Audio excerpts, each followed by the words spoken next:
So the new topic that we're going to be working on is called ratio, and the learning intention is to be able to use the correct notation for ratio, but also, if you've not heard of ratio before, to actually understand what that means. So first thing, what is a ratio? So ratios can be used to compare different quantities. Some people might have heard of ratios when they are cooking. Okay, sometimes the ingredients that you use when you're cooking or you're baking can be given in a ratio. Okay, so here's an example. It says there are 2 triangles and 3 rectangles, and I want to write a ratio for that. So first important thing is you need to make sure you read the way the question words it. Okay, it says that there's 2 triangles and 3 rectangles. Triangles comes first in the question, so it must come first in your ratio. That's really, really important. So there's 2 triangles, so you write down 2.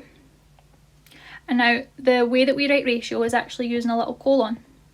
Okay, so 2, and then there's 3 rectangles, so 3 goes on the other side. And the way we actually say that sentence is 2 to 3. Okay, that's how we say the ratio. Now, this is why I've said that you need to make sure you read the question properly. So it says the ratio of rectangles to triangles would be, well, this time rectangles comes first in the sentence.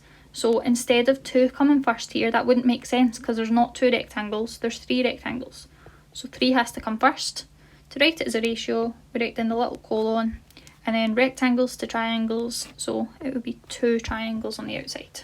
And again, that one would be said, so the way you would actually say that is 3 to 2. Okay, so that covers what a ratio actually is. It's used to compare different quantities, and a ratio notation, how we actually write ratio. So if you see something in maths that looks like that, it would be a ratio, okay, with your little colon. So let's try some more. So it says, what is the ratio of coffees to donuts? So coffees is the word that comes first here, okay? Again, really important. So we count how many coffees there are. There's 1, 2, 3, 4 coffees. So you would write down 4. You write down your little colon to show that you're working with a ratio. And then donuts, so there's 1, 2, 3, 4, 5 donuts. So 5 would go over here. And we would say that as the ratio to coffees to donuts, or the ratio of coffees to donuts, sorry, is 4 to 5. I'm going to skip example 2. You can probably see it's asking the ratio of girls to boys in the classroom, because that's what I would normally do if we were in school. However, not entirely sure how many people are here, so we will just skip past that one for now. Now, example 3 is a little bit different. It says, what's the ratio of triangles to stars to circles? Now, so far we've only worked with 2 quantities with ratio, but ratios can compare as many quantities as you possibly like. Okay, so it doesn't have to only be 2, it can be as many as you want. So we read the question and it starts with triangles. So the first number I'm going to write down is however many triangles there are. There's 1, 2, 3, 4. So 4 triangles.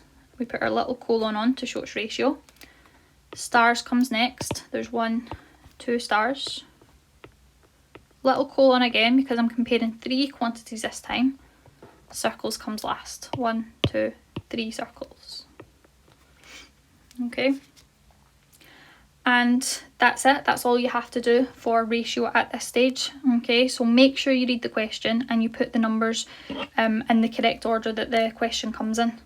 Okay, and that's what I want you to work on for now.